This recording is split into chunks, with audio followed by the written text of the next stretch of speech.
What are you doing, Thomas? Oh, shooting with this fisheye. Cool. How wide is the fisheye? 8 to 15. It's very cool. You're gonna have to shoot with it. It's very cool. Oh, it gives you a circular image? Yeah, it can give you up to, see, like, if you, with the full frame sensor, it can give you a complete circle. So, see, there you go. Oh, that's a little overexposed there. So something like this. You know, complete circle. That's cool. Yeah, it's interesting for stuff like this. Cool stuff. So I guess we're gonna do a group portrait here, huh? Oh, are we?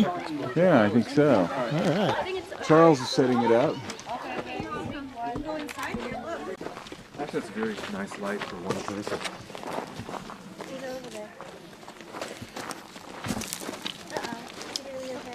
Sure. So Trey, what did you see? Oh, well, it's strange to see such huge fallen logs that point right towards the sun. And really, forests are really hard to shoot in because oftentimes it just turns into a big mass of chaos. And so if you can ever get leading lines that can help draw the user's eye around, it makes it much more interesting, because otherwise you just see like a morass of branches and lines and shapes and colors, and it's more messy than it is interesting. So in all forest shots I try to break up the chaos with lines and that sort of thing. Now, do you always shoot HDR? No. People think I do. It seems like most of the times I see you shoot, you're shooting like 6 frames, right? This one is going to be 7. You can hear that. So it's doing half a second, 1 second, 2 seconds, 4 seconds, 8 seconds, 15, and 30. The shutters open different speeds, different amounts of time for each of those. It's not all shots, but in this situation you have to do HDR, because I'm looking right into the sun. But you know, if you're standing here, you can look and see all this texture, right? You can see all these little things. You can see the shadows. You can see the golden hues. You can see all the lines of texture in here. And you just can't get that with a regular shot. So you've got to do HDR. Really, now, HDR. How did you see the shot? Because I was walking by it, and I noticed you're very, very good at seeing things. Well, I think what happens over time is, you know, you kind of have your own personal FOV, right? Your 90-degree field of view. And so I used to be like a Quake player, right? Like a lot of people. And I would always go into the config and set my FOV to 130, right? So I could see more around me. It makes you a more effective Quake player. And so that's a pretty good analogy to what I do here. But so I have a wild FOV, but also I kind of extend my vision out. Like I'm pretty good at envisioning what it would look like over there, right? Because as you move through a 3D environment, your brain does map it out. And you can kind of picture, well, what would it look like over there? So I'm getting better at predicting, like, it's interesting over there. So if you can kind of extend your personal field of vision, you know, in like a 20-foot diameter around you and see everything as you go down, it's much more than just seeing 90 degrees right in front of you. I'm not always successful, but I'm getting better over time. Will this shot get better as the light disappears? As the sun goes down, or? Well, it would be better if all these people were out of the way, but... Hear that, people? Get out of the way! Dodge, first the sun comes at him. That's what my girl. No, I think it's best with the sun. Yeah. It's good anytime with all these leading lines and this sort of thing. One problem, though, is the scale, because these are so huge. You know, we can see how huge these are. Yep. But the thing that helps with the scale is that normal-sized tree right in the middle. Yeah. And so when people see a normal-sized tree surrounded by giant trees, the trees look giant. And so we've been shooting these huge Mariposas, and we asked Kimberly to stand in front of one of them so that you get a sense of scale. Otherwise, they just look like trees, because you have to have something humans understand in a relative scale to see the magnitude of the objects around us. Yep. Well, cool. Well, let's get the kids out of the way and then you can shoot some. Oh, and you got to get Thomas Hawk out of the way, too. He's usually not in the way. I'm not very fun. On the ground.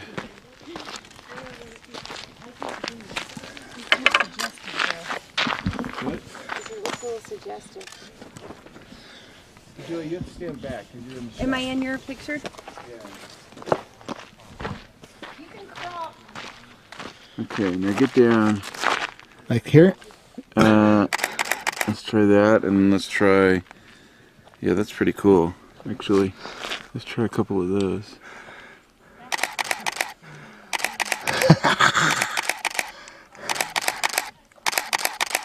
Okay, see if you can get even closer with your face. There we go. Okay, hold still for a second. That's a crazy shot. Let me see. That is a crazy shot. Okay, can you set the camera down? Is there a way to set that down just for a second? Let's try it with So here we have a fisheye with a take on the Let me zoom in. So. fisheye in the wilderness. A take on the standard fisheye. Scobilizer in the big trees. That's pretty funny. With I'd +1 that shirt, so Google should like that, right? Absolutely. Good one.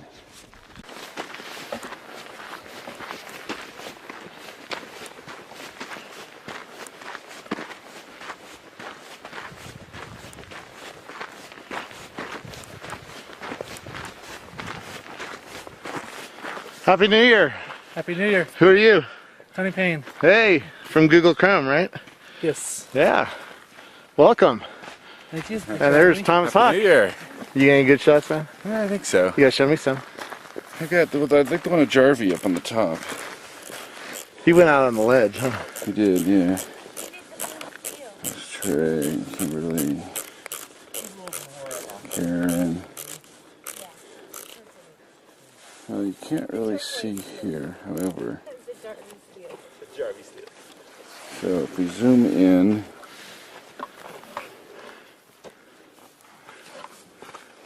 just got Jarvie out on the ledge. Zoom out. That's scary. Yeah. 3,000 feet straight down. Is it 3,000? It's about that. Yeah. Doesn't really matter. Only takes a few. So Scott, Happy New Year! Happy New Year. First photo walk of 2012. Yes, So you getting good shots? of course. That was We all fun. got good shots We of got you. here, yeah, out on the ledge. We got here almost in time for really good star shots. Yeah. An hour earlier would have been. We got here about 6 in the morning. At 6 in the morning, and sunrise is at 6:58, which shows how fast the light changes around here. Yeah, So you really need to get out here 2 hours before sunrise to get stars. at this time of the year, yeah. Yeah. So. Do you was have any fun, shots to show me? Pre. Yeah, let me go back to them fast. I do lots of shots, so I play around. Oh, here, this is a fun one of the man in action here. The man being who? Trey here. Oh, Trey. So he's being kind of posed here, and then afterwards she's like, "Oh, I'm done," and laughs, and so he has a really good expression. Yep. So That's cool. with the half dome in the back and his tripod. What's more, Trey? That's other than that, you have to go way back to see any other good ones. Yeah. Well, cool. We'll be looking for your shots on Google Plus. Exactly. Oh wait, hey, look at this one. Oh, who's that guy? What did you do? Put me in front of a green screen or something? Yes. It looks fake. It's cool. Nice. Yep. Nice light up there. Exactly. That's why we get up early in the morning, man. 4:30 a.m. Go the four of us. Wait, no, there's 5 of us. Yeah. Exactly. Yeah. Well, cool. Thanks for joining us. Yes. Thank you. Did you guys come together? Just real You and quiet. Karen? Huh? Who are you? Drove. Who am I? I'm the real Trey Ratcliffe. So Scott here has traveled the world with me. We went to London together. We went to France and Switzerland together. Back on me. We travel all over the world together. He's sort of my right-hand man. Has helped me out. Yeah. We've only been to Florida together. Well, in fact, Oh, he was in Florida too. I feel jealous Yeah. now. in fact, one of my secrets to success is Scott here, because you know, he was like a fan, and I should let you tell the story because No, go ahead. I want to hear your version of it. Go ahead. So it sounds weird to say because now you're a friend, but and so he contacted me. He was into HDR and photography and found my tutorial and saw this stuff, And then he said, hey, let me get back to you. He goes, I'm actually an expert in SEO or whatever. And I'm like, whatever, I don't believe in SEO. You know, I understand Google or this sort of thing. He goes, let me just help you out for free. I won't charge you. You've done so much for me. So he spent just a couple hours with me. He told me these things to tweak out on my website. And it really helped us out with Google. And you know, we were already a really good authority on HDR, but we put some things into place to help Google understand this. And so really, thanks to him, it like doubled the traffic to our website. So I owe him the world. All right, now I need to know these secrets. Is that still rolling? So what are 3 things you did for Trey's website? Tell them. Well, the first thing is I don't do any black hat stuff. I knew that when you search for HDR tutorial or HDR photography, he's the person you really should find. So I just helped him do some stuff so that he could be found. I mean, that's who you want to find, is someone like this if you're searching for those phrases. Yep. So it was simple stuff. I mean, he already had a lot of power on his site, a lot of authority in Google's eyes. And I just helped him tweak stuff using his own internal links, saying what, you know, he wanted to rank for, optimizing the titles and then the H1 tags. It was very, very simple stuff, but it's just stuff that most people don't know to do. And they still don't. They don't. And I mean, it really does come down to, if you give people what they want, you'll naturally get the Google up for it. And I really believe that. No, but it's just like the title tag. A lot of people used to name their business like Joe's Diner. Well, that's not what people are searching for. They were searching for great hamburger in Jackson Hole or whatever. Right. And it's also selling you the click. got to think about how people are going to search for you, not what you want to talk. Exactly. But plus, you know, when you show up in the search results, that's like an ad. So you want it to sell your services. And so just having him update his meta description tag and going after the right keywords. And so when you search phrases now, his search results really stand out. I mean, they speak to you. You know, it answers your question of what you typed into the search box, and that helps too. So how much does it cost to hire you? Not for hire. No, actually, so that's the thing about Scott. He's the real deal, because you can't hire him. He's not like one of these SEO tools out there that's always just pushing themselves. It's funny, when I did the tour of Zappos, they tell you everything, but they don't let you touch the SEO guys. Oh, really? No, that's the secret sauce at Zappos. Right. I guess so. And those guys make good money. Right. That, right. He does it all for himself. He doesn't consult or anything. He just did it as a friendly gesture, and we ended up just getting along just fine. So now we travel around the world together. Yeah. It was a win-win. Yeah. Excellent. What's your favorite place you've been to with Trey? I guess it's got to be Fabian's house, I think. His website designer kind of chauffeured us around Nimes, France, and I can't remember the name of the town that he lives in, but he took us back to his house, and it was like what's the word for that little background? It was like a chateau, and he like lives on a winery, and they served us a home-cooked French meal out under the bowers of this old tree in front of the wine field, and they didn't have grass. It was like a field of mint. So as you walked across it, like mint wafted up into the air and made this incredible home-cooked dinner and breads and cheeses and wines, and it was like out of a storybook. So we just wasted your last sunset of 2011. No, it's okay. The last rays of light. No, we already got the shots we needed to do. It's now we'll just get some twilight shots. Yeah. Are we really waking up early in the morning to get the first sunrise? Well, I'm waking up early. That's what I do. I'm not. Yeah. I'm not going to bed. Oh. Okay. That's one way I to just solve woke that up from my problem. nap. I'm ready to go. Okay. I got 2 bottles of whiskey. We'll see if you can wake up after that. Anyways, who else is here? Who are you? I'm Dustin. Yeah. Dustin Bess. And you work at Smugmug, I take it? I do work for Smugmug. You work for Don McCaskill and Yep. Chris McCaskill? All the Yep. McCaskills? Work for those guys. Yeah, what do you do? I do all of our trade show and events. So I direct all of that. So you travel a lot? Travel around. Yeah. Yep. What was the job interview at Smugmug like? How did you get your job? I pestered them for a year and a half, Okay. honestly. So I'd used Smugmug for a long time, and I loved their customer service. That's what got me at first. And then I went down and visited with them and had lunch with them, and just fell in love with the company. And so then I was like, I really want to go work for these guys. Yeah. So I pestered them for a really long time until they took me seriously. So that was my job interview process at Smug Mug. So That's cool. That's how you get the best jobs, though. yeah. I mean, I actually told them, I said, you know what? Since you're not taking me seriously, I'll come work for you for free, just so you can see what I'm capable of, and that seemed to be the ticket. So, but they paid me all along, so I never did have to work for them for free. But I was you get willing to. Great lunches too. I know, except I'm traveling all the time, so I don't really get the lunches very often. Very cool. Where can we find you and your work? DustinBest.com. And on SmugMug? And on SmugMug, that redirects to my SmugMug site. Okay. And Twitter is Dustin Best. Facebook is Dustin Best. Very cool. So Thanks for coming along, by the way. That's an awesome photo. It's fun. Well, if I'm on video, you should do the voice. No, you really. Trey, who are you So- talking about now? I'm talking about Karen Hutton. That's Karen Hutton. Who's become a friend. She did the voiceover for Stuck on Earth. She does professional voiceover. She's like top 3 in the world. She's fantastic. And so anyway, you might know this if you go to Vegas for conventions or whatever, and you're in the elevator, right? And this little voiceover comes on, and they kind of advertise the services of the hotel. One of the things they say is, we have all these movies you can rent, and then you hear this voice come on. And it says, and if it's after hours, you can order any adult movie you want, and it won't even show up on your bill. And she's the one that does. The best part is, and the best part is, it won't even show up on your bill. That's great.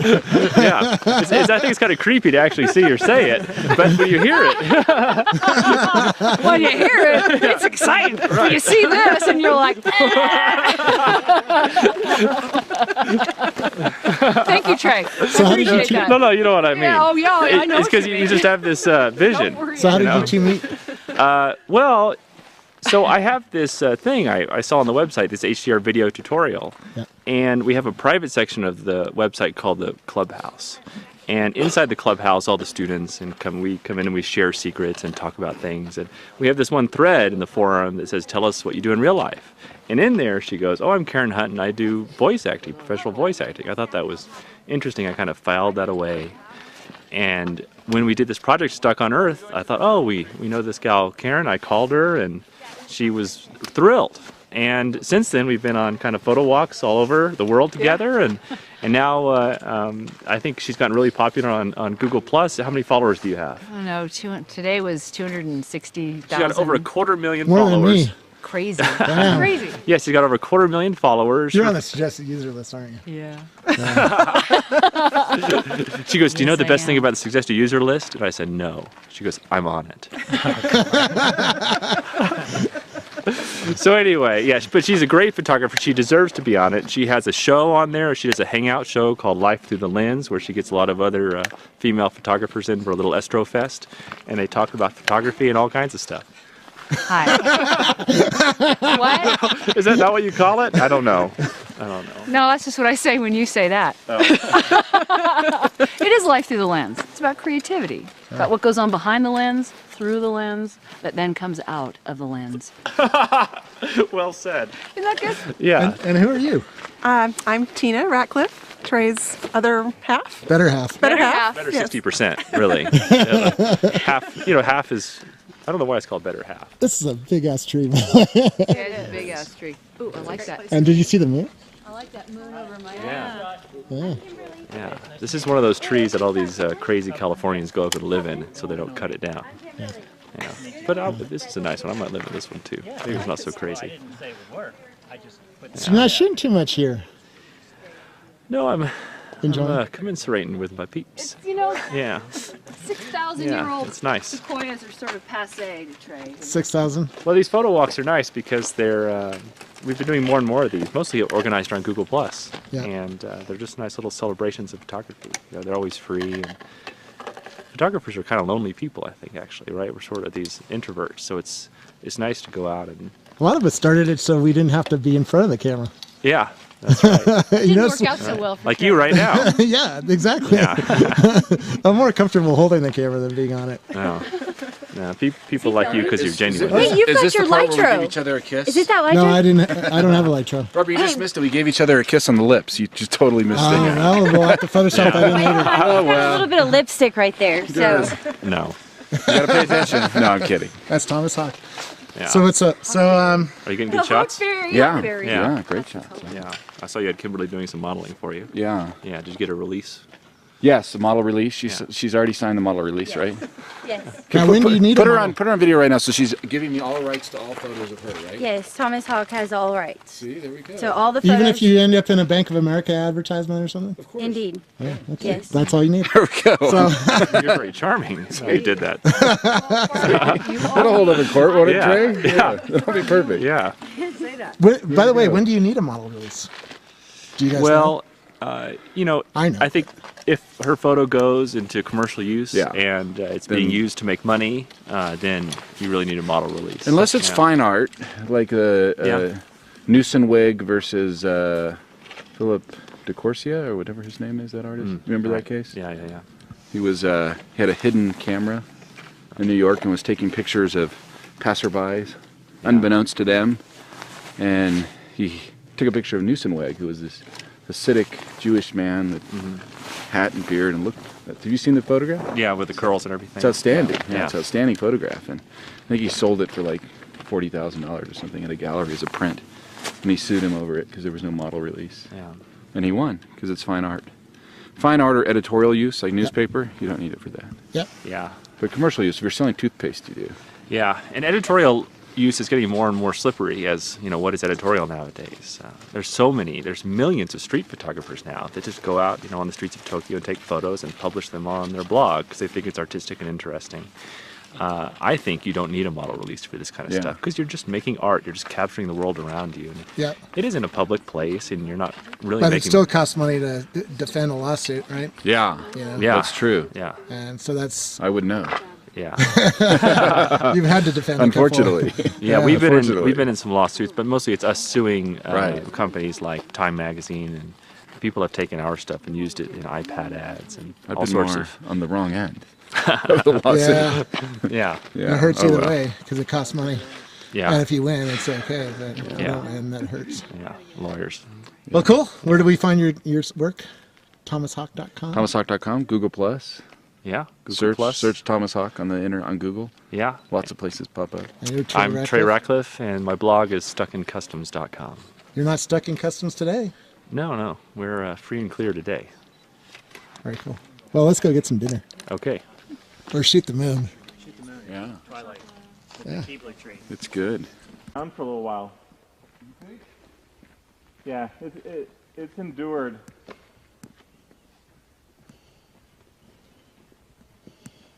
So who are you? I'm Jarvie. Scott Jarvie. Yeah. And where do you live? I live in Utah. Utah. Yeah. And you take a lot of pictures. I take a lot of pictures. We've seen you on Google Plus. So what are you taking a picture of here? This is the enduring giant. It's a big sequoia. In Yosemite. Yep, in Yosemite here. It's awesome. So what are you trying to capture when you're out doing something like this?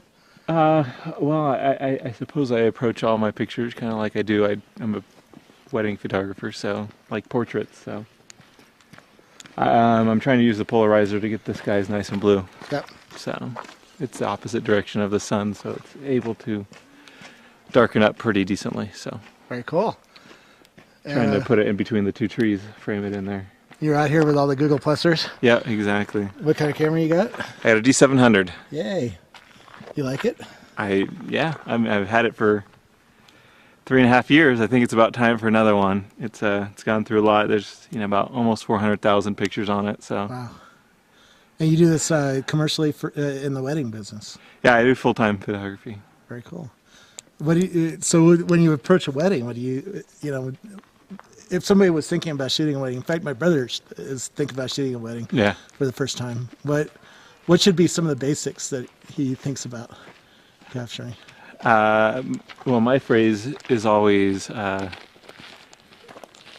to avoid distractions. Make sure that you avoid distractions, but don't get so caught up. Don't get caught up in the little technical and details and stuff like that. Just it's all about memories and capturing personality. So you learn it all now, and when you're there, you should not be stressing yourself about any those technical things. You should have them down. You shouldn't shoot it professionally alone for the first time, though. You should shoot with other people first. There's a lot of things you shouldn't do. My first time I did that. So, did you really? Yeah. Did it come out all right? It came out all right, so I was lucky. I did that. Oh, did you shoot a wedding? Yeah, I shot a couple of weddings when I was in high school. Oh, I learned never work for your friends. That's what I learned. Yeah. Yeah, it's very much a customer service, very personality driven. Your personality and capturing their personality. Well, that's my style. I mean, the old school style is much more technical and posed and stuff. So yeah, I love intimacy, which means getting close. That's one of my rules for video or for photos. Well, that's the reason I get close. I'm only about a foot and a half from your face. Yeah. Audio works better when you're close. Yes, and the first rule of video is get good audio. If your audio sucks, everybody's like, I can't hear anything. They don't care if it's wobbly and stuff. They care about the audio. You know? Anyway, so this here, I mean, actually, I'd love to go to the other side because I Let's like go. The backlit type stuff. Let's go. That looks awesome. Interesting lighting. We already shot it. Sorry, you're too late. There's some more Google Plusers. Did you steal the All light? We stole the final photos. Maybe I can eke out a few lost pixels. This is the last sunset of 2011. Wow. That's right. That's right. So which you is better a make fairly, this one count. Well, it's a fairly arbitrary measurement, but it's as good as any, so I will try. That's a nice tree, isn't it? It's big. I don't know. Y'all's pictures are. So how do you make it look I big? will tell you that. Are you gonna pose somebody there? We might put Kimberly in her poncho over there. Kimberly? I'm Red Riding Hood. Okay, well, let's get over there. And yeah, this tree. Get over there with Jarvie, and just strike a pose that's not too. Yeah, just be cool. Go get in the cleft there, inside the isosceles dark spot.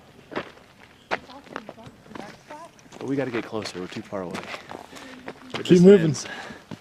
I don't want you to fall too far behind. I'm here. Okay. I'm shooting video. I can't compete with you guys. Like a condor. Hands, strong hands, not floppy hands. No, strong hands like I'm a bird. Let's go talk to Thomas. Can you go a little bit more this way? Yeah, right there. Okay, now spread that out again like that. Yeah, there we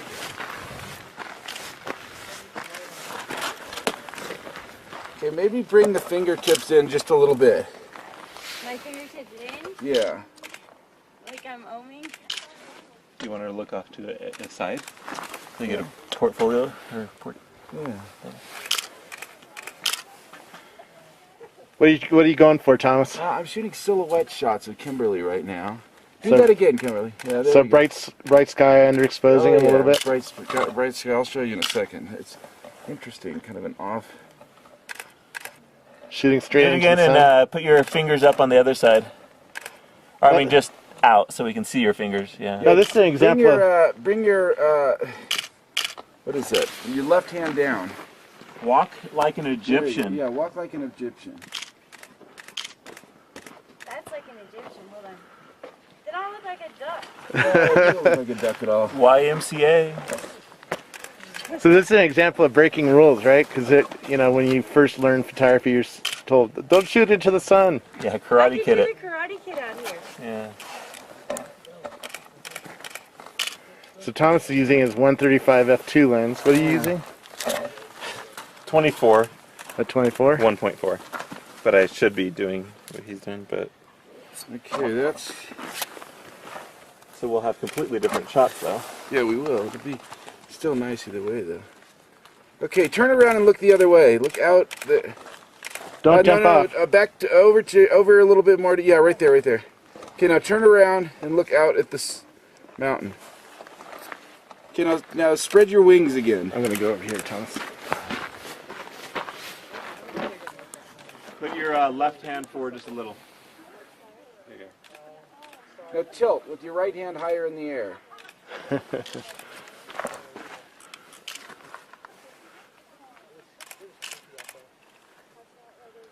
And look off to your left a little. This is one thing I noticed about you, Thomas. You shoot a lot of pictures. Oh yeah. How many have you shot today so far? Probably 900 or so. Go to your left a little more. Maybe 1,000. In an hour? Yeah. And then, okay, you ready? Look. But you know, like look shooting off like to your left Kimberly again, like here, like like a few moments ago. This is with your left hand up higher than the right hand. Because you got to shoot a lot more. My left hand up higher. Yeah, and then look off to your left. Because you're waiting for the right thing? Yeah, and you know, you want your to right catch hand just back the a little. right, There you are, good. Just look the off right, a little more. Right pose. I mean, it's kind of silhouettes are tricky because. Okay, now turn around. Every now and then, I get a little. There we go. Turn around. Every now and then. Okay, hold on, almost done. Okay. Stay there. Okay, now I'm going to do some out of focus stuff, just to kind of. Oh yeah. Play around. My poncho. Yeah.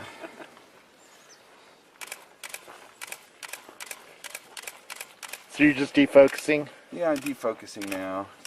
Trying to get weird, you know, different. There, yeah, just move around like that. Just trying to get. I'll show you in a second here. Just trying to get different stuff. A little more artistic. I should do a jump like, you know, well, no, not really jump. I can't really jump. That would not be good. Okay. All right, Kimberly, we got you. All right, here. All right. So. Cool. I see you. So we're trying to get. Like that's kind of interesting. So the female form obviously is much better form than the male form. Nice. That's nice. That's very nice. Yeah. See, now I'm getting more close-ups here. Oh, I'm gonna go out here. Come. Just like this. I'm done.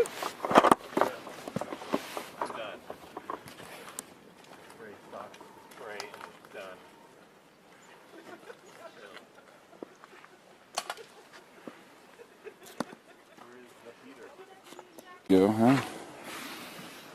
Those are fun to me. Yeah. Silhouette. I like that one. It's kind of setting up. Yeah. I love shooting silhouettes. That'll be interesting. And of course we can process these, so there'll be all kinds of different things we can do with them. And we can HDR them if we want, you know, with some of these. Yeah. But, cool. Yeah. So Tony, you got a weird piece of gear here. Yeah, it's a, compared to everybody else's Nikons or Canons. It's a Sony SLT, so it's got a translucent mirror. So the mirror doesn't actually flip up when it takes the shots. So why is that cool? Well, it has 12 frames per second, since it doesn't need to move the mirror out of the way. No moving parts? Or fewer moving parts? Fewer moving parts. I actually really wish that they had sealed the sensor, since they don't need the mirror to move. So, you still have dust problems, which I think is kind of stupid. Yeah. But, how are the images it takes? High ISO, not so great, unless you turn on the multi-frame noise reduction. Yeah. Landscapes, though, it's great. It's got ISO 50, which I use pretty much non-stop. And what else are you shooting here? That's a Mamiya 645 medium format film camera. Film camera? Yeah, I just got this. Damn. Just got it for Christmas, so I haven't developed a single roll. I have no idea if any of them are coming out. They should. We'll see. All you need is good exposure. Yep. I bet those things are sharp though when you get them off. Very cool.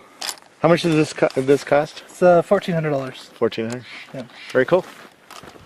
What do you think, Trey? You want one? Well, I want one of the descendants of that. That's the future of photography. Okay, let's talk about this. SLT lenses. Why do you say that's the future of photography instead of an SLR with a moving mirror? Well, I think in 3 years, maybe in 2 years, people will look at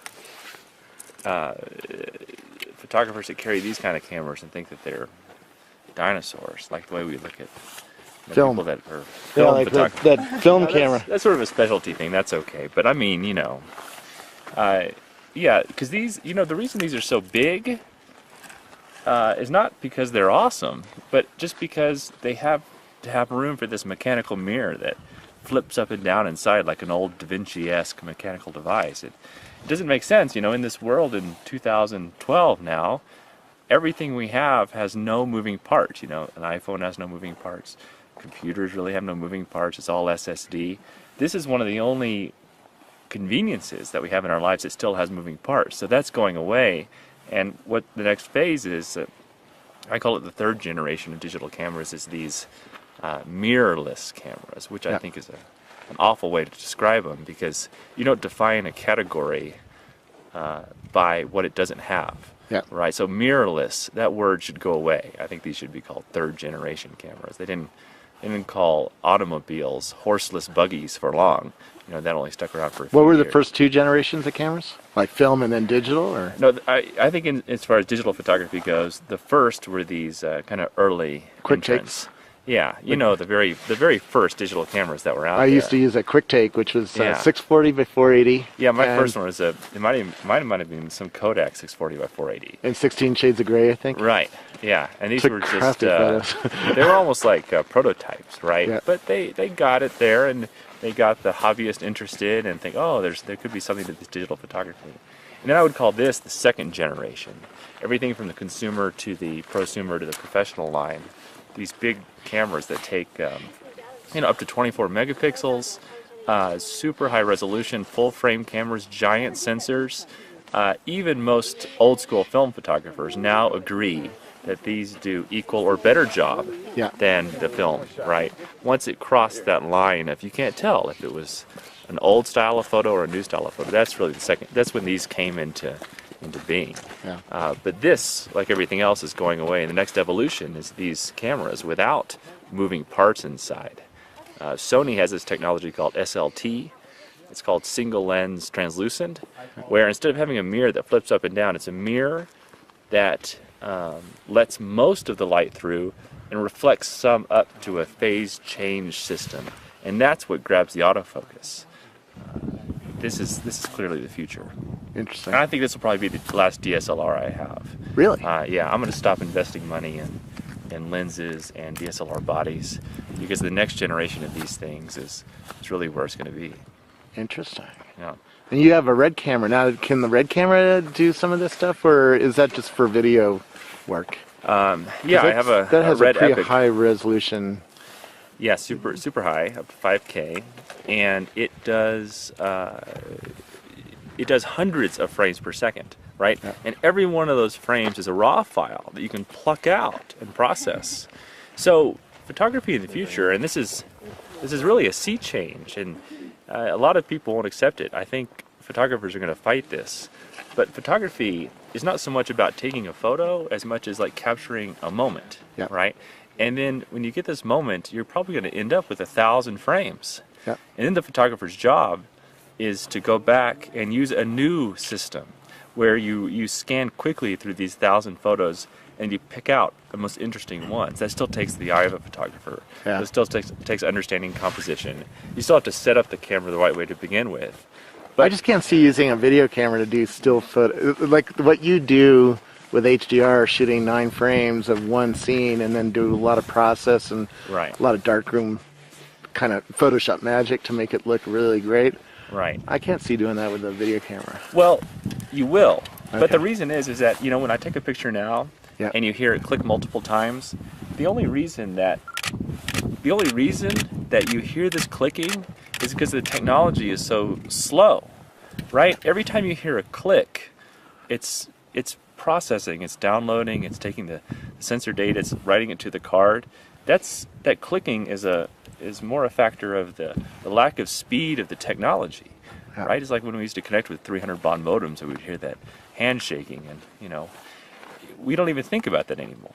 So the future is not one with clicking, it's one where just massive amounts of visual data is being immediately recorded to the card, and then your job in post-processing is to go pluck out the frames later. Yeah. Yeah. Interesting. Do you think that you're going to see cameras that do more HDR stuff in the camera, so you don't do as much in Photoshop? And you use Photomatics, right? Yeah, I use Photomatics. You have a whole tutorial section on your website that teaches people how to do what you do? Yeah. We have a free tutorial. We've taught hundreds of thousands of people how to do this stuff. It's really fun. But HDR will work its way into the camera, but it still takes the eye and brain of a human to figure out what makes a good photo, because these HDR algorithms, they're still dumb, right? They don't have the same neural network pattern matching processes that our brain does when we, assess what is happening in the visual world around us. Yeah. So HDR algorithms, they have their problems. Like, for example, they don't really know the difference between daytime and nighttime, inside and outside. They process it all evenly. And so as humans, as we navigate the Earth, we know that everything above the horizon is generally brighter, a few stops brighter than everything below the horizon. But Photomatics and all these other HDR algorithms, they will even it out so that the sky has just about the same tones as the ground. So I go later into Photoshop and clean it up by remixing some of the original photos and brightening the sky and getting rid of some of the dirty areas. This is why some of the HDR looks cartoonish, right?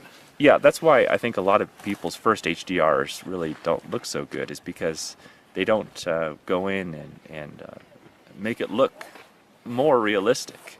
It's a fine line, right? There's a line there between art and reality and perception and memory, and it's a very flexible thing. It's very personal to people.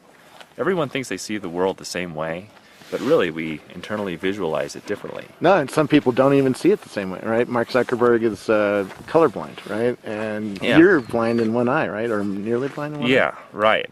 And so you don't see the world I do. Right. I see it more in 3D than you do. Right, that's sort of like this old chestnut that everyone sees the world differently, but it's really true. And I know like a lot of people are really into black and white photography, and that's because their brain, when they see the world, they first look at shape, line, and contrast, right? And this is what first their brain starts to match on to make sense of the world. Yeah. When I look at the world, I see that stuff too, but first I see color, light, and saturation. So that's why color photography is more appealing to me and to a lot of other people. But I can see it for sure when they look at the reactions to my photography. I'm very interested in the haters, right? I'm very interested in people that just don't like it. Some people are quite vitriolic and bitter, and they've got other psychological baggage that feeds into that. But some people just don't like it. And it's not because they're anti-new stuff. It's just because their brain processes imagery different. And, I'm comfortable with that. But I know it does appeal to a great number of people who also see the world like I do. Yeah. Well, you show us the world the way it should look, right? Well, I think so. Because I've been walking around with you, and the images you make are like, that wasn't quite real. It was better than real. Well, it snowballs. Yeah. And in a way, the more you take this kind of photo, the more you start to see colors and texture, and the more you start to appreciate things.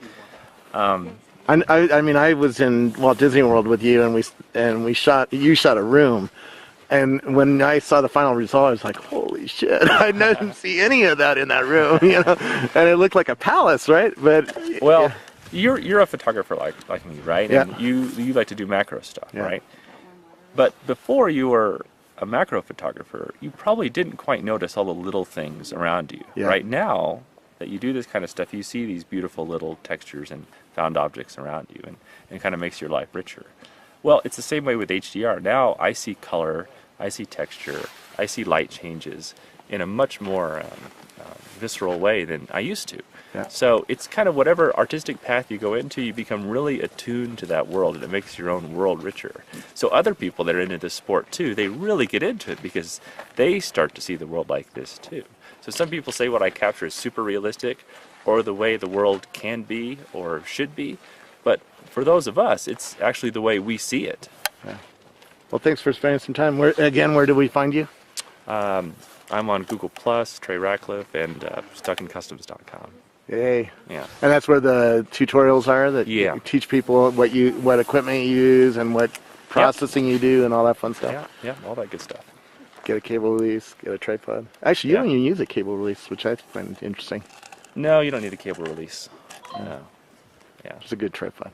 Yeah, just a good tripod, and there's some tricks inside here where you can set it up so you don't need a cable release. Yeah. Cool.